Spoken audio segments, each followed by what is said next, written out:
ಹೆಸರುಬೇಳೆ ಸಾರು ಅಥವಾ ರಸಂ ಮಾಡಲು ಮೊದಲಿಗೆ ನಾನು ಒಂದು ಮುಕ್ಕಾಲು ಕಪ್ಪಷ್ಟು ಹೆಸರುಬೇಳೆನ ತೊಗೊಂಡಿದ್ದೀನಿ. ಯಾವ ಗ್ಲಾಸ್ ತೊಗೊಂಡಿದ್ದೀನಿ ಆ ಗ್ಲಾಸ್ಗೆ 4 ನೀರು, ಒಂದು ಟಮಟೆ ಹಣ್ಣನ್ನು ಕಟ್ ಮಾಡಿ ಅದಕ್ಕೆ ಸೇರಿಸ್ಕೊತಾ ಇದ್ದೀನಿ. ಅಂದರೆ ಅಳತೆ ಇಲ್ಲಾಂದರೂ ಅದರ ಮುಕ್ಕಾಲು ನೀರು ಹಾಕಿಬಿಟ್ಟು ಒಂದು 3 ವಿಸಿಲ್ನ ಹೊಡ್ಸ್ಕೋಬೇಕು. ಚೆನ್ನಾಗಿ ಮೆತ್ತಗೆ ಹಾಕಬೇಕು.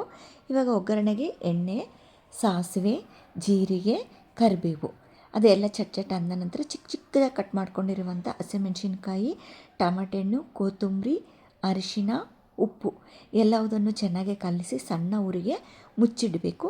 ಆಗಾಗ ಕಲಿಸ್ತಾ ಇತ್ತು ಅಂತಂದರೆ ಅದು ಚೆನ್ನಾಗಿ ಬೇಗ ಮೆತ್ತಿಗೆ ಬೇಯುತ್ತೆ.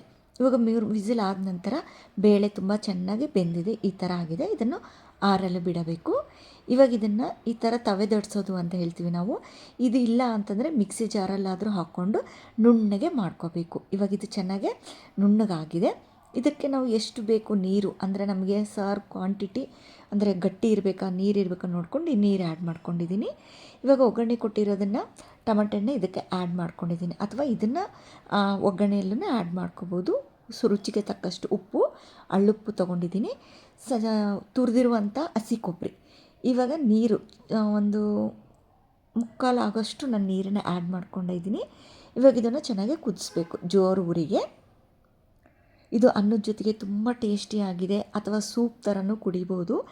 ಲಾಸ್ಟಿಗೆ ಒಂದು ಸ್ವಲ್ಪ ನಿಂಬೆಹಣ್ಣಿನ ರಸ. ಈ ಥಂಡಿ ಇರೋ ಟೈಮಲ್ಲಿ ಈ ಥರ ಬಿಸಿ ಬಿಸಿ ಸಾರು ತುಂಬ ಟೇಸ್ಟಿ ಕೊಡುತ್ತೆ. ಆಗಾಗ ಕಲಿಸ್ತಾ ಇರಬೇಕು. ಇವಾಗ ಇದು ಚೆನ್ನಾಗಿ ಕುದಿ ಬಂದಿದೆ. ಅನ್ನದ ಜೊತೆಗೆ ತುಂಬ ಟೇಸ್ಟಿಯಾಗಿರುತ್ತೆ. ಬರೆಯೋದೂ ಸೂಪ್ ಥರನೂ ಕುಡಿಬೋದು. So ready to use. ಬಿಸಿ ಬಿಸಿ ಇರುವಂಥ ಹೆಸರುಬೇಳೆ ಸಾರು ready to use. Thank you for watching.